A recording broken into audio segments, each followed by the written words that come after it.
Hello everyone, this is part 12 of What If Naruto Was Born in the Uzumaki clan, and I hope you guys enjoy this video and to like, to subscribe, to share, and check out the playlist, to see more comment down below.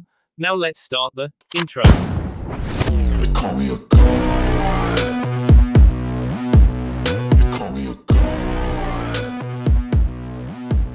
They call me a god. Join my membership, the perks are great. It's in the description. His desire to destroy the great villages and create a revolution could very well lead to his death. And if that was what fate had in store for him, then he didn't mind. But he would be damned if he let another person's life be destroyed in that. Be that or Akino's or Conan's. Conan, where the hell did that come from? He thought. Thinking about the Kunoichi made him pause. There was something about her that made her interesting in his eyes. She had walked in the darkness like him, and when he was with her he didn't need words to explain himself. He could just be himself with all his faults. Conan was a beauty, but most of all in her he could see a future leader of Strong, decisive, loyal and brave. She had all these traits in spades and he respected her for that. She understood him and his need for vengeance. But none of that mattered because she was not attracted to him like he was to her, and most of all he knew there was a high chance he would never get to have a family. So there was no point in thinking about these things. Love was just not for him. But however, even as he was escorted by one of the attendants, his damned mind couldn't help but imagine what the situation would have been if Conan was ever attracted to him. Next day, a twig of grass. The members of Domino Squad observed their new mentor place that tiny object in front of them.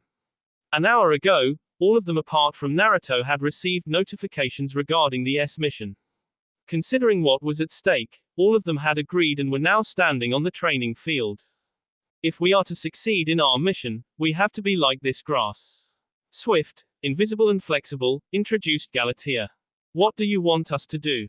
Asked Kyusuke curiously. I want all of you to push yourself beyond human limits. You are the best has to offer. All of you have unique skills that complement short, long and medium range combat. Some of you also have past espionage experience as well as skills which will be vital for the success of this mission. To begin with, Kyusuke, you will focus solely on your archery. Your father was a renowned ninja who could hit any target at any distance. I want you to be that same man. Can you do that? Asked Galatea seriously. Naruto was surprised to hear the unique skill possessed by the small ninja. On closer observation, he noticed that despite his small body, Kyusuke's arms and hands were well toned. That could only come from rigorous training every day. Daibutsu, you are our heavy hitter. Iwa Shinobi are dangerous up close and it will be your job to protect the team if too many of them swarm in. You and Akino will team up with Kyusuke and work on honing each other's skills. Akino, you will focus on your medical skills and developing combination attacks with your summoning creature, explained Galatea briefly. You're expecting aerial battle? Asked Akino curiously. We have to assume Iwa's famous explosion core will try to take us out when we make our move. I'm seriously concerned about this man, Deodara, pointed Galatea, as she passed down the Iwa Shinobi's ninja card. The team grouped together and got a first glance at that man. Name: Deodara Kamisha. Age: 27. Rank: Junin, or S-class. Specialty: Explosion Release Kekai Genkai. The only pupil of Onoki in history, Deodara has been notorious for several bombings across multiple villages. Merciless, maniac, but loyal to Iwagakure. Not to be engaged at long distance. Naruto narrowed his eyes after finishing his reading. He seriously glanced at the picture of the blonde Iwa Shinobi. If this man was truly Onoki's pupil, then he must not be taken lightly until further assessment. If Deodara shows up, Kyusuke and Akino, it will be your job to stop or eliminate him. Despite his reservations, Naruto kept his silence as Akino and Kyusuke were handed their roles. He was worried for her, but she was a ninja just like him and it would be insulting if he didn't believe in her skills. She and Kyusuke were their long-range fighters, and they needed her vulture summon to deal with the explosion core of Iwa in case they showed up. Daibutsu, Nagato and Yahiko. The three boys straightened up as their names were called out. Apart from their trainer, Galatea was also the mission commander who reported directly to Hanzo himself. Her word was the law. You three will be our boots on the ground and face the Tsuchikage's protective detail. Take him out as quickly and efficiently as possible because your secondary objective is eliminating the remaining top commanders and civilian leaders of Iwa, explained Galatea seriously. Then who will take care of Onoki? Asked Nagato suspiciously. Galatea's gaze shifted towards the remaining 2 members of the squad. Naruto stared at Conan, who looked at him for a few moments before nodding. After a moment he returned the gesture. I don't think it's a good idea sending those 2 alone, protested Akino. Noted. But it is happening. I am the mission commander and you will proceed exactly as per my given orders. Is that clear? Asked Galatea pointedly, and stared hard at Akino. Akino's jaw clenched and she held back her tongue. Despite becoming good friends with Conan, she had her reservations about the Amkanoiki being powerful enough to support Naruto against Onoki himself. But as she glanced at Naruto, he gave her a faint smile reassuring her, which was the only reason she nodded back to Galatea. Galatea made a shadow clone of herself without any hand sign, drawing surprised looks from the squad. Naruto, I will be watching over the training of these guys with my clone, instructed Galatea. You were going to train me? Asked Naruto confusedly, and saw a faint smirk arrive at the blonde woman's lips. I will, but not until you learn the basics from someone else. With that, Galatea walked away, which made the rest of the squad follow her lead. Akino and Nagato glanced back at their friend, but he shrugged, which made him nod and follow after Galatea.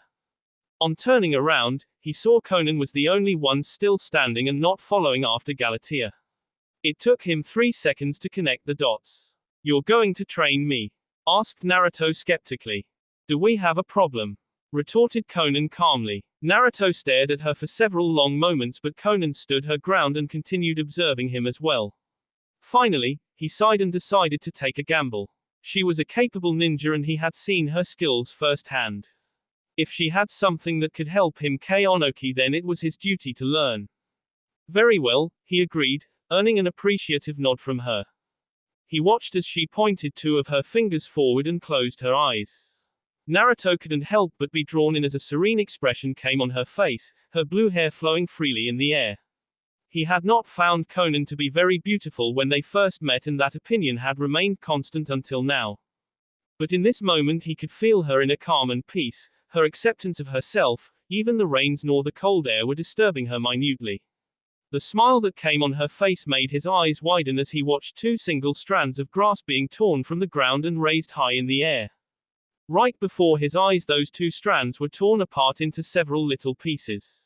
He watched her raised fingers dance freely in the air, and he watched with mesmerized eyes as those broken pieces of grass came back towards each other.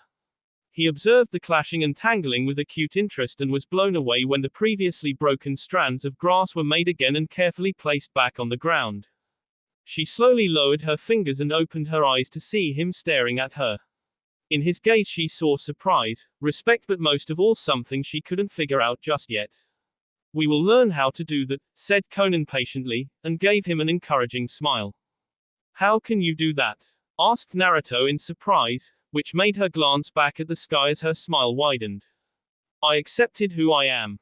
Those simple words took his breath away as he stared at his own hands. Never once in his life had he been proud of himself. His anger and self-loathing were the powers that drove him forward, apart from his unflinching loyalty to Izu. But she was different, he could feel it. Were you born with such a good control? He asked. I learned, replied Conan. Galatea? He asked knowingly, earning a nod from Conan. And Hanzo as well. There was a time when I was angry and bitter at this world, at the people around me. I was hurting from inside growing up as an orphan, confessed Conan.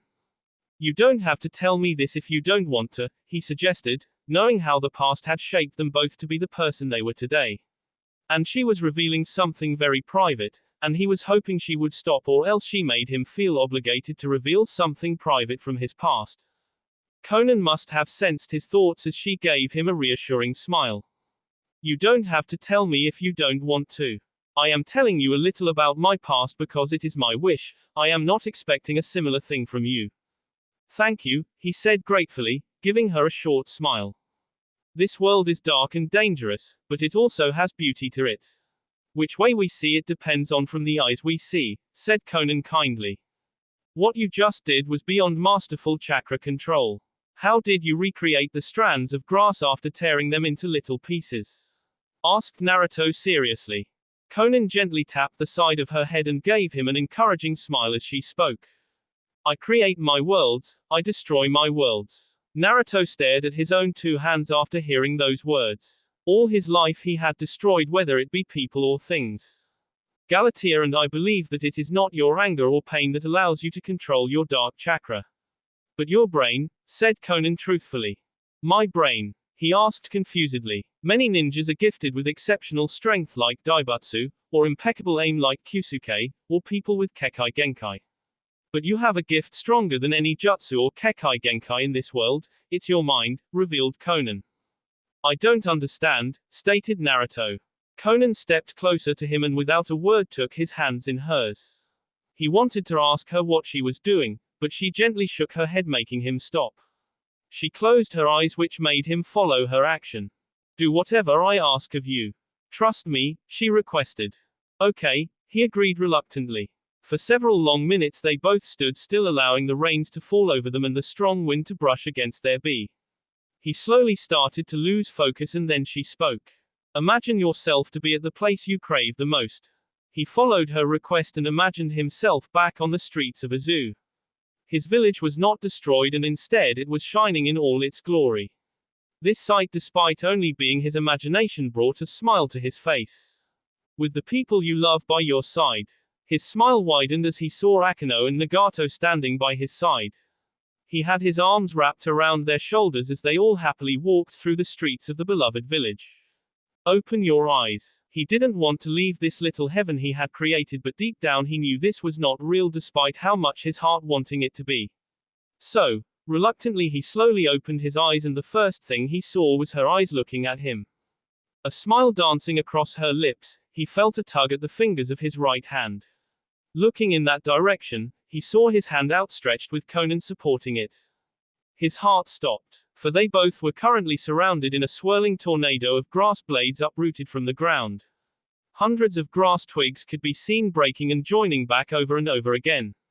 It was a sight he had never seen before in his entire life. Shocked, he glanced at Conan and saw she was not doing anything. His astonished gaze drifted back towards his fingers and the thing they had created. He felt that peace in his heart vanish, and the next moment the tornado of grass twigs were blown away and scattered across the land. Acceptance is a beautiful thing, Naruto. The moment you stop being ashamed of yourself will be the moment where you can truly live the life you always wanted. He looked at her with those eyes of his, and in them Conan saw for the first time his raw fear.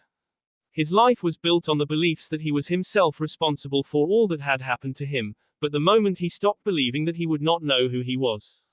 How can I accept myself after knowing what I am? Asked Naruto hesitantly. And what do you think you are? Inquired Conan. A monster. It pained her immensely to hear him say that.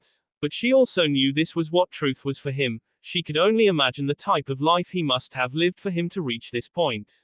She didn't know how to change that opinion, but Conan knew one thing after observing him these past few months. There was more to him than the darkness he portrayed. There was a person bound in chains waiting to be freed.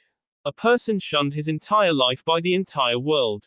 Gently grabbing his chin, she leaned closer and placed a soft yet tender kiss on his forehead. Not for me. She never backed away and met his surprised gaze head on. There was a faint blush on his cheek and she couldn't help but compare it with his bright red hair. She had never admitted this to anyone, and if she had anything to say about it, this fact would never be revealed, but she loved his bright red hair. Do you really believe I can learn how to fully control my powers without my anger and pain?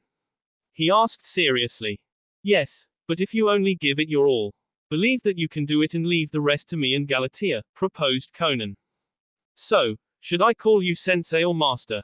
Conan couldn't control her laugh after hearing his quipped remark. She saw him smiling as well, and he at least seemed willing to try this new training. Despite the jovial atmosphere, she knew he had given her his trust and was willing to follow her lead. And she was not going to take this trust lightly. You can just call me Conan, she said with a gentle smile. Let's give this a shot then, Conan, he proposed with a small smile of his own. She nodded. Then let's start with basic meditation first. Galatea smiled approvingly as she watched Conan and Naruto engage in various meditation activities. Her student was patient, and if there was one thing Galatea liked about Naruto was that he listened and was willing to follow Conan's lead. It was a trait of a good ninja who showed that he was willing to adapt. Because in this world those who failed to adapt very soon. Meanwhile her attention shifted towards her own group of students who were also watching the same sight as her. Galatea didn't miss Akino's conflicted look, but the girl was being professional, which was something Galatea could respect. "Come at me with everything you've got," ordered Galatea. Kyusuke was the first to react by drawing an arrow from his quiver and firing at lightning speed. The fact that his arrows were chakra-powered made him even faster, nor did Galatea miss the explosive tag on that arrow. With a wave of her hand, she forced the arrow to change direction and instead run towards Yahiko. The orange-haired boy jumped away, but the explosion was faster than his movement. However, before the flames could burn him, Nagato stepped in between, throwing a piece of paper towards the explosion.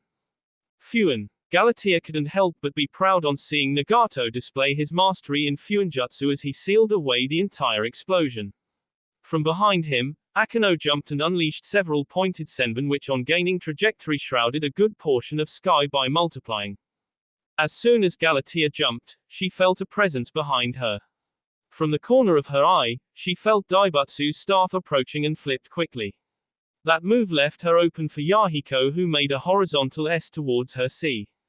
But before either weapon could connect, Galatea disappeared in a shower of petals. The squad searched for their lone opponent, who suddenly seemed to have vanished. But within a few seconds, Nagato looked in the west direction at a certain point. Cha! Akino wordlessly understood his message after years of fighting beside him. She jumped in the air, channeling a dangerous amount of her chakra into her fists, and made contact with the ground.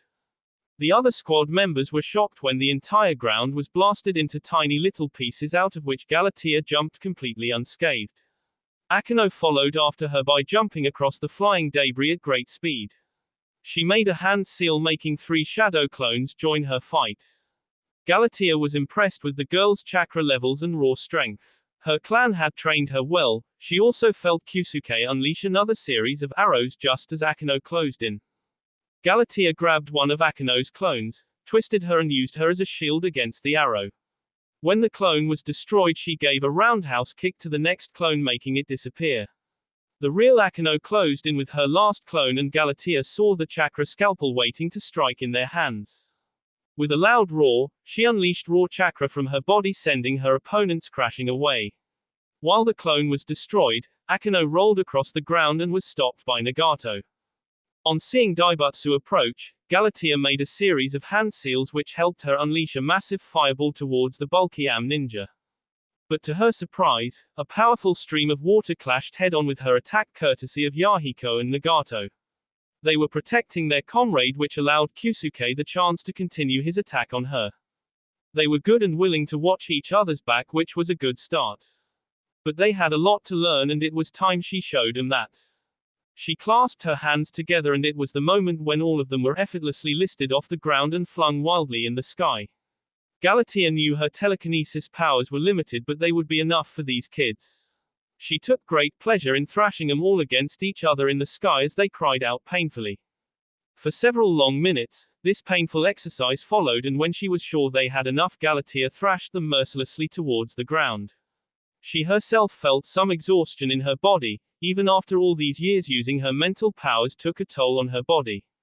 Her powers were a small fragment of Naruto's true potential, and she had hopes that the boy, after gaining those powers, would help protect Am. But for now she had to teach these kids a few things.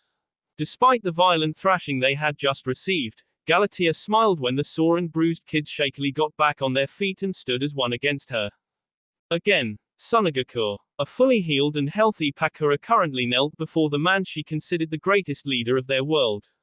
As long as he lived, there was a future for Suna, and she would go to any lengths to fulfill the dreams of this man. That was the power Katsumoto Narukami, the third Kazekage, had over her. Sitting in his cage robes, he was the epitome of calm and perfection. Despite his village being on the losing front, Pakura saw the shinobi around her had not lost faith, for he was still with them. Currently the Suna leader was busy reading over the scroll given to Pakura by the young Akatsuki leader. What do you think about that shinobi, Pakura? Asked the Kazekage seriously. He is young and powerful. The way he destroyed the Konoha base and freed us with minimum casualties showed a great tactical brilliance. Kazekage-sama, we have reason to believe he alone killed Kagami Uchiha and most of his top commanders. He also faced off against the Yellow Flash and survived, explained Pakura honestly. She saw it was the last name that drew the real interest of her leader. The Yellow Flash had solely been responsible for several of Suna's defeats. Many great Suna shinobi had been sent to kill him. Not one came back alive. But this boy had survived, making him the first person in the entire world to do so. What about his followers? Tell me about them, pointed Katsumoto. Fanatically loyal savages who would fight for the Dark Lord to death. However, there were two ninjas who were different. One was a boy around the Akatsuki leader's age. He was average but brave. The other was a master swordsman who alone defeated scores of Konoha Junin. I have a feeling he may be a master swordsman from Kiri, suggested Pakura. She saw her leader merely raise an eyebrow at her report. He drummed his fingers across his chair for several long seconds before looking her in the eyes. As long as I live, I will not let Suna fall. That is the only promise I can give you, but it is also a fact that Konoha has many great and powerful shinobi in their ranks. The Yellow Flash is a proof of that, if I fall, said Katsumoto grimly. Kazekage-sama, said Pakura in alarm, the mere thought of him scared her for Suna's future. I don't plan on anytime soon. But we have to be prepared for the worst, and as Kazekage it is my responsibility to look after the best interests of my nation. I have received reports that Shimura Danzo is the new commander of Konoha forces, revealed Katsumoto. That man is ruthless, spoke Baki, a veteran Junin. Yes, he is. The only way our village can turn this war around is my building an alliance with different villages. But before I go on this route, I want to meet this boy personally, ordered the Suna leader. Pakura nodded. He gave me a contact to get in touch with if you were interested in his offer. I'll have them set up a meeting with you as soon as possible, promised Pakura. Very well. With that, Pakura got the hint that they were all dismissed. Wordlessly the ninjas started making themselves walk out of the room. She was about to do the same when the voice of her leader stopped her in her tracks. Pakura, if he proves himself a threat to Suna in any way, I will kill him. She simply nodded and made herself walk away. But the one thing she dared not say to her leader was a reality she had seen with her own eyes. The amount of power and darkness she had felt from that boy. You're wrong, sir. If this goes wrong, he will kill you. Konoha. Minato and Mikoto sadly watched as Obito and Rin cried together as they sat beside the grave of their lost teammate, Kakashi Hatake. Kushina also had tears falling from her eyes as she remembered the boy that was Kakashi Hatake. The fact that he is saving the life of a friend made him admirable in her eyes. Still, seeing these young kids seeing the same pain as Kushina and her generation had seen in the second Great Ninja War pained her heart. She looked at her side and saw Minato fighting back the tears in his eyes. I couldn't save him, he confessed. Mikoto gently grabbed his hand and placed a comforting hand at his back as the Great Yellow Flash finally mourned the loss of his most prized student. The past few days he had kept up a brave face as Obito was in the hospital and Rin needed support. But now staring at Kakashi's tombstone broke his heart. First my eldest son, now my student, how much more will this war take from us? Asked Minato sadly. Naruto is not denied Kushina vehemently, and saw her former lover staring at her sadly. I contacted every source of mine and all of them said that our son made his last stand beside the Uzumaki in their final hour. His loyalty to Izu was unbreakable, revealed Minato sadly, but at the same time he was proud of his son for his and courage. How do you know this, Minato? Asked Mikoto hesitantly, already having a feeling neither she or Kushina would like the answer. His words had drawn Kushina's complete attention as she walked closer and now stood before him. It was a truth Minato rarely talked about their son, especially knowing that it was their fault for the way things ended up with Naruto. And now Kushina could feel this man had been hiding something important from her. I watched over him for several years and met him once personally. Mikoto was alarmed by the sheer amount of hurt, rage and bitterness that surfaced in Kushina's eyes. The raw tears falling from the reedhead's face made Mikoto feel for the woman. Mikoto herself could only imagine her own pain if the same thing was done with Obito. And the answer was, it would kill her, just as it had killed Kushina. We were forbidden, said Kushina in a broken voice, as Minato helplessly looked at her with tearful eyes. He was my son, and he was not mine. Her painful scream tore through his heart, and the sheer amount of betrayal in her eyes made him look down. How could he explain to her that she was tagged because of being a Jinchuriki and could never leave the village? The moment she did, she would have hunter ninjas out for her. How could he tell her that due to not being tagged and free he was the only one among them able enough to keep an eye over their unfortunate son from afar? But she was the boy's mother, and no matter his logical reasons, it would never be enough. He waited for her to punish him, but Mikoto came forward and enwrapped her friend in a consoling hug, which made Kushina finally break down as the reality of what he had done and the truth that their son was hit her harder than any punch in the world. Minato kept his own anger in check as he watched Kushina cry her heart out. She wore her heart on her sleeves and always blamed him for what happened with their son. Yes, he was forced to make a choice, but he made it knowing it would allow the three of them to live. If he had chosen to run away with Kushina and their son, then maybe they could have had a life. But it would be a life on the run, always being hunted, they would be branded traitors, and no matter how much they ran, a day would come when they would be caught either by Konoha or some other faction, because Kushina's status as the Nine Tails holder would never let them be alone. He would be alongside her after they extracted the Nine Tails from her. As a form of punishment, Konoha might have even sealed that beast inside their son. And he didn't want that end for either Kushina or Naruto. So when she had begged him to run away with their son, he had refused, knowing that moment was the one where he lost the love of his life and their son forever. For Kushina that was the ultimate betrayal, but he had made a choice that kept the three of them alive. After that he had strived for years to improve himself so that he could become Hokage and undo the damage. But Kushina never stopped blaming him, and despite knowing at the time of making that decision her hatred still hurt him. But that was his curse and he had to bear it. Naruto was and there was nothing changing that. And the only thing Minato could do was stop Obito, Rin and many more Konoha children from feeling this kind of pain. This war had to end. If he was destined to be hated by his loved ones, destined to be feared and hated by the world, then he would do so while carrying out his duty as a shinobi. Because that was his fate. So clenching his fists tightly he walked away from the cemetery while silent tears ran down his own cheeks. He was going to end this war even if it meant everything that came in his way. Standing on top of one of Am's skyscrapers, one Naruto Uzumaki smiled as he finished reading the formal request for a meeting between him and the Kazekage. The Suna leader had caved, paving the way forward for his dream of a new world to be created. He knew there was a long and painful way ahead, but he was willing to walk that path, for he wanted a change to this stagnant world. He wanted a revolution. He pointed his right hand forward towards the vast river spreading across Am. Many believed the body of water to actually be an ocean, but in truth it was the biggest river in the world. He raised his hand forward and was immensely satisfied when a tsunami as high as 20 feet arose from the surface. Within a week he had been able to achieve this small form of control, and Conan had promised that this was just a small portion of his true potential. It had not been easy, as reaching this level required him to greatly suppress his negative feelings, which included thinking less about Izu, less about Katsuro-sama, even less about the butchering of his clansmen at the hands of Konoha, and completely disbarring any thoughts of his B family. It was the last thing that really got to him. Despite not wanting to think about them, he could not dismiss his father being the Yellow Flash and his little step-brother being a shinobi on the front lines.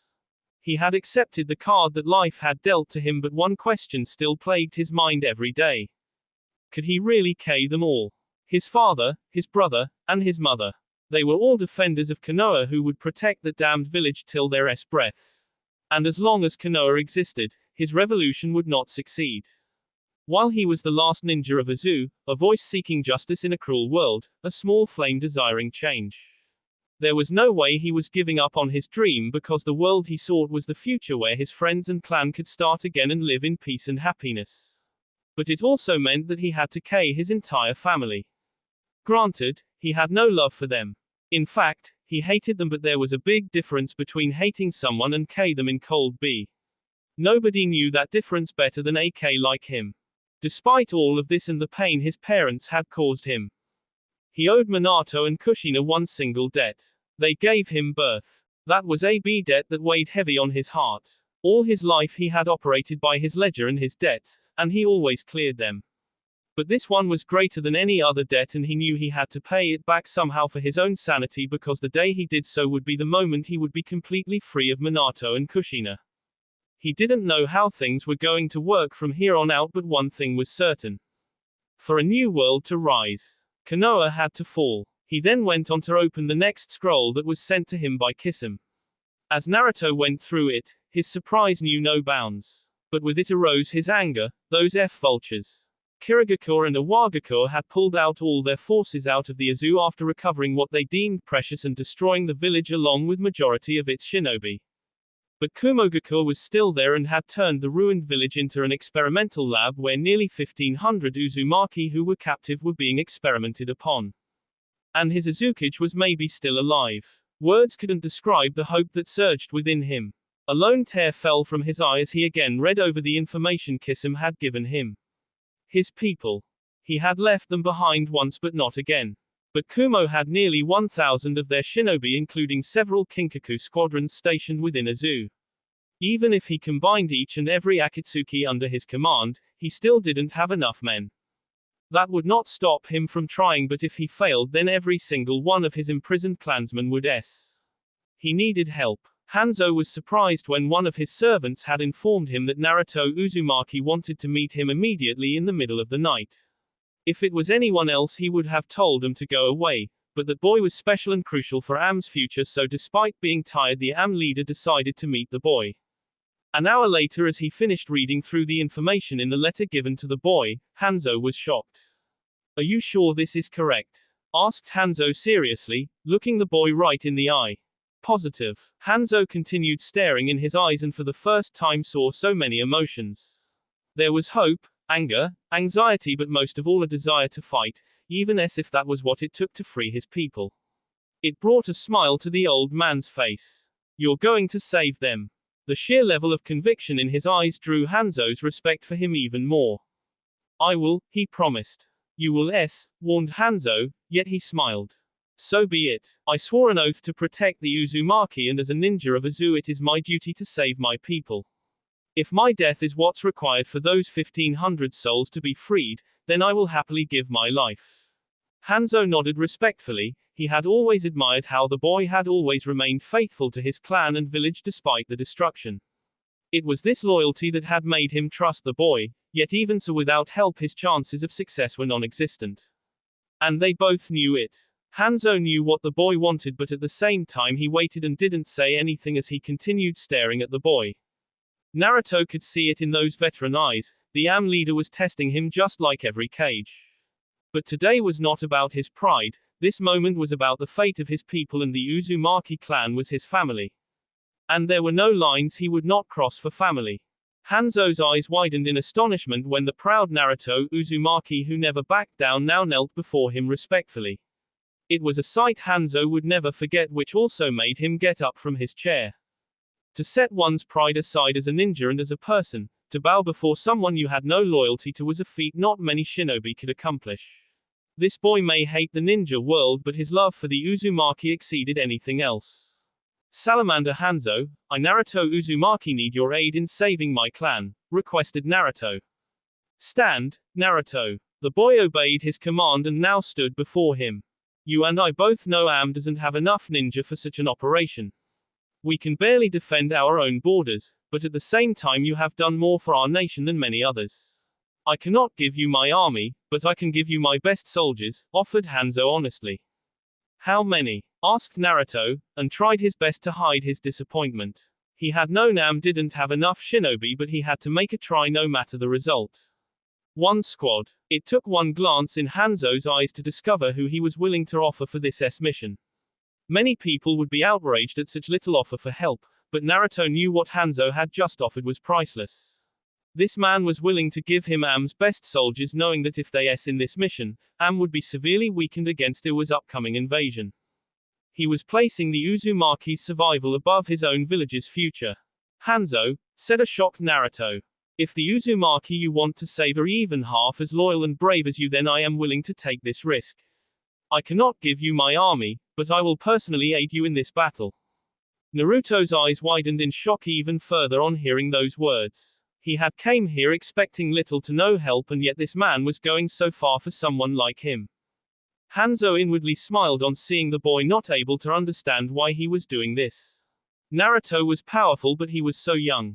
And unlike other cages, Salamander Hanzo valued conviction and loyalty above all else. And this boy had that in spades. Naruto Uzumaki was a fresh breath in the corrupted ninja world, and Hanzo wanted to nurture this flame so that one day this boy could make Hanzo see the world he had always wanted. He was doing this to bring forth that change which he knew this boy would bring. But if then everything would be lost.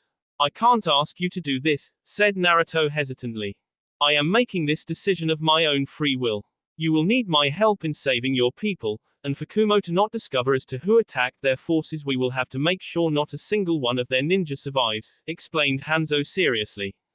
The sheer amount of cruelty that arose in the boy's eyes showed a darker side of him. He was going to bring hell down upon every Kumo shinobi that Hanzo could see clearly. Those bastards will pay for what they did to my people, promised Naruto viciously. Akino once told me most of your clansmen distanced themselves from you due to your power, some even antagonized you, then why are you so loyal towards them? I want to understand, said Hanzo clearly. On hearing that request, Naruto actually smiled. People always fear what they don't understand. In those years I couldn't control my power, which led to few unfortunate accidents which made my clansmen wary of me. As for me being bullied, it can happen to any child, but I survived that and it made me stronger.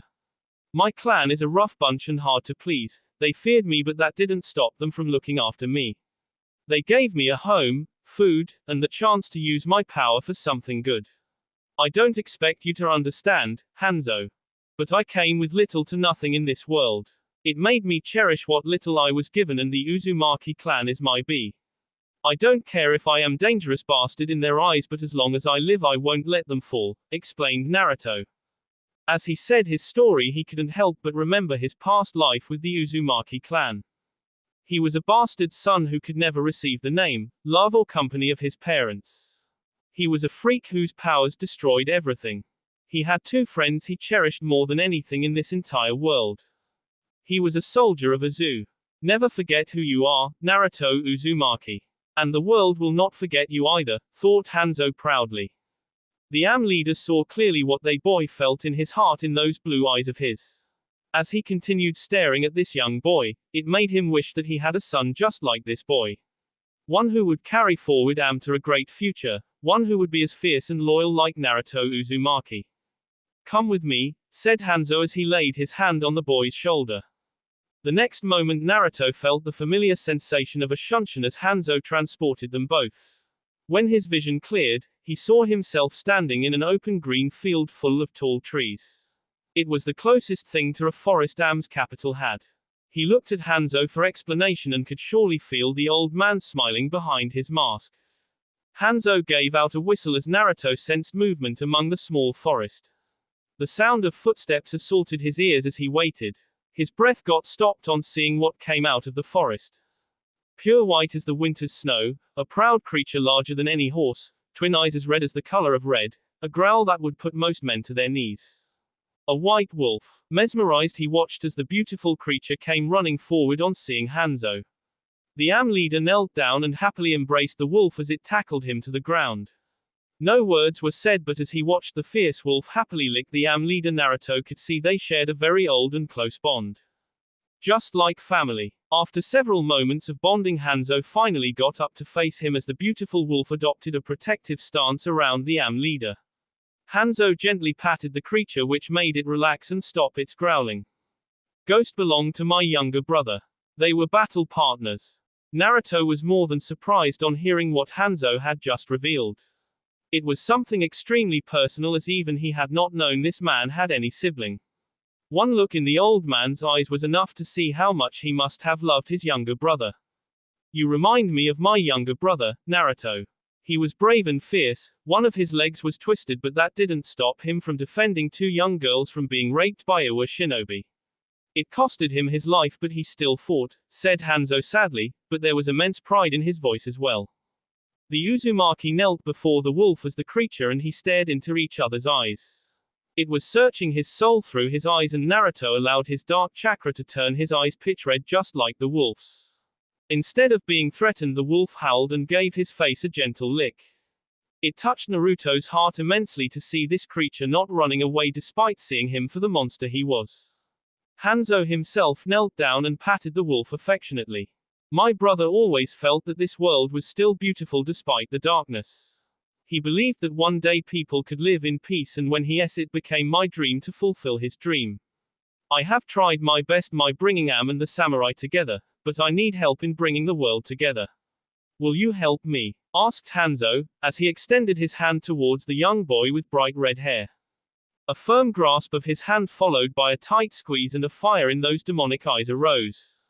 To the death, Hanzo smiled as he gently placed his hand on the young boy's cheek. From the moment he had seen him, Hanzo had known there was something special about him. It was not his powers or his mind, but his heart. Will you accept Ghost as your battle partner? Requested Hanzo. I can't be your little brother, Hanzo, replied Naruto hesitantly. Then be my son. Even as those demonic eyes looked at him in shock, Hanzo's hand continued to rest on the boy's cheek. I'm an Uzumaki, he said in weak protest, which made Hanzo smile. You may not have my name or my be, but you have my dream. The winds of the cold night clashed against his sea, the rains continuing to fall over him from the sky. The fleeting sight of countless trees was all he saw as he raced atop the white wolf given to him by Hanzo. His heart was still startled by what salamander Hanzo had given him. It was greater than any army, jutsu or power in this world. He could finally see why Konan, Yahiko, the people of Am and even the samurai nation respected that man. He gently gripped Ghost's fur as the wolf carried him towards the borders at lightning speed. He had always wondered if he would ever have a summon. Akeno had her vulture and Nagato had his own summon as well. And now as this wolf carried him forward, Naruto knew this was his battle partner. For they both were wolves, vicious and fierce, powerful and caring towards their pack. He gently killed the creature's head, which elicited a loud roar from the beast that pierced far and long. Hanzo had promised him that he would come to his aid alongside Domino Squad by the end of this week. He had given the Am leader a location where they would meet. For now he was going ahead of them to rally every Akatsuki under his command for the upcoming battle. He had sent word for Kisame to come to his support. Azu was his home no matter the state it was in. Those Uzumaki suffering there were his people no matter his troubled past with them, for despite their wariness of him they had given him a home when his own parents had abandoned him. Kumo should have killed the Uzumaki when they had the chance, because now every single one of their ninja would meet a horrible death. Yet, most of his heart was still lingering on how the people of Am accepted him for who he was. His darkness didn't scare them, be it Konan, Yahiko, Galatea or even Hanzo. They were willing to stand by his side despite the fact that he was not a ninja of their nation. Despite promising himself not to get attached with these people, he knew deep in his heart they had earned a dear place, and after what Hanzo just did for him, he was thankful to these rains as they concealed his tears. But for once these were not tears of sadness or agony, but of joy. A megacure was the vision he wanted for the new world and not the current thirsty one. It wouldn't be long before Akatsuki truly became infamous across the world. They had already started to be feared after what they did to Konoha, and if one thing was sure about the great villages was the fact that they always united when they saw an enemy that threatened them collectively. In this generation, that enemy was him. He needed to make the Akatsuki more strong. At this moment, apart from Kisame and Hidden, the rest of his fighters were cult members, bandits, rogue ninjas and criminals. Even combined, that force was not more than 500, which was pitiful in comparison to the forces of even one great village. But increasing the number of his forces opened his organization to betrayal at some point. Most of all, he alone was shouldering the burden of leadership. He didn't have a second in command who could carry on his mission if the great villages managed to kill him. He didn't have many powerful shinobi in his organization, and that deficiency was felt more than ever in this moment when he needed as many of them while trying to save his clansmen. He could only imagine what Akeno and Nagato would go through once Hanzo revealed to them the truth. But for now, he had a lot to do and very little time. Konoha. Minato warily glanced around at the group of people surrounding him. To be called in the middle of the night by Jiraiya could only mean something big was up. Danzo, being the military commander, was also present and was looking at Jiraiya. Hiruzen along with the Anbu commander were present. So were Tsunade and Orochimaru. What have you found? Asked Hiruzen. You asked me to investigate the Akatsuki and I have found some disturbing things, admitted Jiraiya. Explain, stated Danzo firmly. Jiraiya pressed a button which started the video of Minato's fight against the Akatsuki leader. There were also other footages of different members of Akatsuki butchering Konoha shinobi. Jiraiya specifically focused on the sections where Minato wounded his opponent, but the boy didn't despite a lethal wound directly to the T. What do you see? Asked Jiraiya seriously. He again played the footage of Minato's the boy and the moments after when the boy fled from the battlefield. Hiruzen narrowed his eyes. That wound was a K blow which would have even K a cage like himself. But this boy didn't and instead was strong enough not only to survive but run away. Whether he afterwards or not was still a mystery, but if what he had seen so far was a reality, then the Hokage doubted the boy was Tsunade also noticed something which she had missed before. He KR people so viciously, the sheer amount of hatred in his eyes for us could only suggest he was wronged in some way by our village. Or maybe he had someone he loved due to our people, suggested Tsunade. He said to me before running away that, B must have B, admitted Minato gravely. Orochimaru and Danzo didn't say anything and remained silent, but if the pointed look they gave each other was any indication, they both knew they had made a big enemy in that boy. They should have tried harder to K the boy because now he was becoming a menace day by day. His healing, it's unnatural. As far as I know, no shinobi or clan has such marvelous healing apart from the Senju, except. Tsunade couldn't finish her sentence as a horrible reality presented itself to her. That wound on the boy's end would even K most Senju apart from her, but there was one clan who had the life force and healing ability even stronger than the Senju. A clan that was her distant family. Are you suggesting that boy is an Uzumaki? Asked Hiruzen in shock. We cannot say for certain, but if a few Uzumaki managed to survive the then it could be possible they hold Konoha responsible for not coming to their aid in their final hour. The young Uzumaki particularly could be angered at our failure despite generations of alliance. We couldn't save them, suggested Jiraiya. Still, they should have come to Konoha. We would have sheltered them, said Hiruzen sadly. Mito Uzumaki would never forgive him if what his students were suggesting turned out to be true. This is all just speculation, and even if it were true, that boy and his allies are still our enemy, pointed Orochimaru. He's right, Hiruzen, he Kagami and many of our shinobi. He must pay for that mistake with his life, encouraged Danzo. Hiruzen turned towards Minato for his own opinion only to witness the yellow flash staring stoically at the boy's image. We cannot forgive him, Hokage-sama. The Uchiha will demand his head for K, their clan leader, and if we forbid that, then our village's unity will be threatened. We cannot antagonize the Uchiha, warned Minato. So the boy must proposed Hiruzen. He received grim nods from the others in the room. Hiruzen could only sigh in defeat. It were times like these that made him feel the true burden of being a Hokage. Even if the boy's reason for waging war against Konoha were justified, he had to so that Konoha could live. Sarutobi-sensei, Kushina has requested to visit Izu to pay respects to her deceased clan and her son, informed Tsunade. Absolutely not. She's a Jinchuriki and cannot be permitted to leave the village in this time of war. Objected Danzo strongly, but was silenced when Hiruzen raised his hand. I gave you command over our shinobi, but Kushina being the Jinchuriki is still under my command. With the demise of the Uzumaki clan, we don't have any more future ninjas who could become the Kyuubi's jailer. Do you understand what is at stake, Danzo? Asked Hiruzen seriously. Tsunade was disgusted by what her teacher was suggesting. Konoha needed Kushina to have many more children so that in the future a few of them could carry on the burden of being a Jinchuriki. Maybe even restart the Uzumaki clan, which would be a great addition to Konoha. But for that to succeed they needed Kushina to consent, and the only way that could happen if they kept her happy. With the death of her son, Konoha had really earned her wrath, and Hiruzen was only trying to pacify the grieved woman. The Senju looked at Minato to see he was equally disturbed by this course of action, but was smart enough to not do anything stupid considering Hiruzen was the Hokage and Danzo was the military commander. These old men held more power and respect in the village and with the fire daimyo than Minato. Maybe in a few years and after they win the war, Minato would become the new hero. But until then, he had to wait for his turn. That was if Jiraiya and Orochimaru didn't succeed Hiruzen as Hokage. As for her, Tsunade was happy with living the rest of her life with Dan. She had already lost her dear brother, Nawaki, in the previous war, and now all she wanted was this war to end so that she could live with her lover in peace.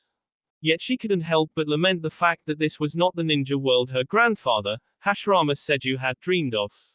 It was supposed to be a world where the world chose cooperation instead of war, a world where instead of always fighting for resources, different ways were developed to help each other.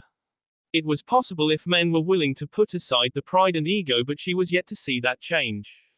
Peace was possible in this world, you just had to strive for it every day. Unfortunately, the current leaders of the world had no interest in such a difficult path. They were more comfortable with following the age-old policy of conquest and subjugation, which would only lead to more pain and misery, which in turn would lead to more wars. She had already lost her grandfather, granduncle, her parents, her little brother and most of her clansmen to various wars and conflicts. The Senju were fading from the world, and if this war didn't end anytime soon, her clan might just disappear from the world. As a Senju, she would stand by Konoha and protect it, but deep in her heart she wished for a change. If she ever had children of her own, she didn't want them to grow up as she had. Unfortunately, the current Konoha leadership would never go down that route. Her gaze shifted towards the image of the Akatsuki leader. That young boy, what was he fighting for? If it was just revenge, then it would lead him nowhere, and all the beer that was spilled and would continue to be spilled be for nothing. But, if he had a vision that was better than the current world, a way for all of them to avoid this senseless violence, then she could actually find herself rooting for his victory. She didn't know why she was being so sentimental towards a boy she didn't even know and one who was her enemy. But as she glanced at his masked face, she couldn't help but feel that something about him was familiar. As if they both shared an invisible connection, and she didn't know if it was a good or bad thing. Fortunately, she was saved from these dangerous thoughts by her teacher's next instructions. Jiraiya, continue your investigation on this boy. Meanwhile, Danzo, have you finished the preparations for our renewed invasion against Tsuna? Asked Hiruzen decisively, and received a firm nod from his student and one from his old friend as well. In 2 weeks, we will be fully ready to crush Tsuna, promised Danzo. Very well. Minato and Orochimaru, you both will escort Kushina to Izu so that she could pay her respects. Take Obito and Rin along with 2 squads of Anbu as well, instructed Hiruzen. Orochimaru seemed annoyed to say the least by being assigned guard duty to a woman, and his teacher must have picked up the discomfort. Recover any jutsu or knowledge from the ruins, Orochimaru, said Hiruzen, and smiled when his student's frown turned into an eager grin. This boy was still the same knowledge-hungry maniac even after becoming an adult. With that out of the way, Hiruzen turned towards Minato, who nodded. Obito and Rin could use some time away from this war after losing Kakashi. And Kushina could use some closure as well. If there is any trouble, I'll teleport her back to the village, promised Minato. I know, Minato. And I trust you to be smart. If Izu is still occupied by any other village, you will leave immediately. We are already waging war against Tsuna. I don't need another front opening up against either Iwa, Kumo or Kiri. Do you understand? Asked Hiruzen. I do. When the meeting was finished and Minato started his walk back towards his home, he couldn't shake the feeling that going to Izu was a bad idea. Maybe it was his nervousness of being near Kushina after their last quarrel, or maybe he didn't want to see the place where his son had fallen. It was too painful, but not only was Kushina adamant on going there, but the Hokage himself had approved the request, which now made it a mission. Despite his reservations, he wanted to protect Kushina, and despite everything that had gone wrong between them over the years, in his heart he still longed for the cheerful redhead who had captured his heart right from that day in the academy. Kushina used to be so full of life, and to see her transform into a broken woman was extremely heartbreaking. He knew the pain of losing her only child made her like this, and it was why he always accepted her anger.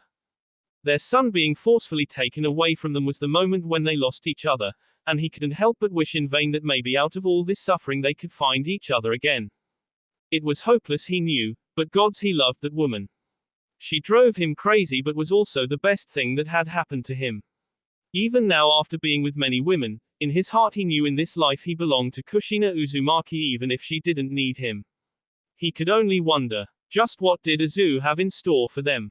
That will be all for this video. Be sure to like, subscribe, share, and comment down below for more videos. Goodbye.